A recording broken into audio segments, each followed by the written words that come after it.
আলুম, কিরে তুই কি মনে করে আমার কাছে আসলি? বাঘ মামা, আমি একটি জরুরি বিষয়ে আপনার কাছে আসলাম। হ্যাঁ রে, বল তুই কি বিষয়ে আমার কাছে আসলি? বাঘ মামা, আমি শিকারে যাব। আমার দুইটি বাচ্চা আপনার কাছে রেখে যাব, আপনি একটু দেখে রাখেন। ঠিক আছে ভাগ্নে, তোর কোনো চিন্তা নেই। আমি ভালো করে দেইখা রাখবো তোর বাচ্চা দুইটারে। তুই যা, ভালো করে শিকার করে আয়। বাঘ মামা, আপনাকে অনেক ধন্যবাদ। তাহলে আমি শিকারে যাচ্ছি। ঠিক আছে ভাগ্না, যা যা, আমি তোর পোলাপানরে দেইখা রাখবো। যাই, শিয়ালটা চইলা গেল। এখন আমি বাচ্চা করে খাইবো, আজকে দুইটারে খাইবো।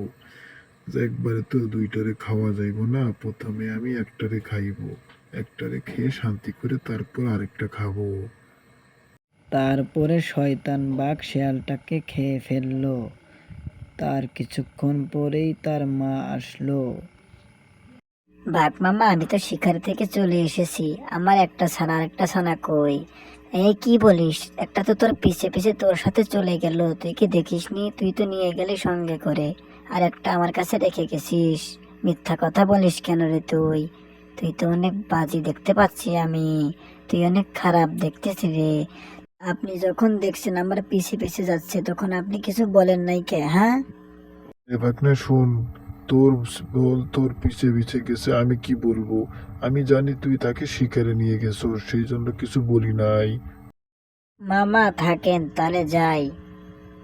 দেখি কি আমি বের করতে পারি কিনা যে আমার বাচ্চা কোথায় গেল, বাচ্চাটা কোথায় হারিয়ে গেল। এখন আমাকে খুঁজে দেখতে হবে আমার বাচ্চাটা কোথায় গেল। তারপর ওই শেয়ালটি অনেক খোঁজাখুঁজি করলো, কিন্তু কোথাও পেল না। তারপর সেই এক জায়গায় বসে অনেক কান্দাকাটি করতে লাগলো। সে অনেক কান্না করা শুরু করলো। তার কিছুক্ষণ একজন পর ছাগল পারবো একটি বন্ধুর ছাগল সাথে বন্ধুর দেখা সাথে হলো। দেখা হলো। বন্ধু, তুমি কেন কান্না করছো আমি কি জানতে পারি? দুঃখের কথা কি বলবো ভাই, বাঘের কাছে বাচ্চা দিয়েছিলাম তাকে রাখার জন্য, কিন্তু সে আমাকে বলতেছে বাচ্চা নাকি আমার পিছনে পিছনে গেছে, কিন্তু আমি তো তাকে দেখিনি, আমার পিছনে যাইনি কোনো বাচ্চা। এখন বলো আমি এখন কি করব? আমি তো দেখলাম যে ওই পাজি বাঘটা একটি শিয়ালের বাচ্চা খাচ্ছে, কিন্তু আমি তো সেটা জানতাম না যে সেটা তোমার বাচ্চা ছিল। ওই পাজি শিয়ালটি ওই বাচ্চাটাকে গিলে ফেলেছে, আমি দেখেছি। ছাগল ভাই, আমাকে আপনি একটা বুদ্ধি দেন, কিভাবে ওকে সাহায্য করব? আমার নাম ছাগল, আমার বুদ্ধি দেখে সবাই হয়ে যায় পাগল।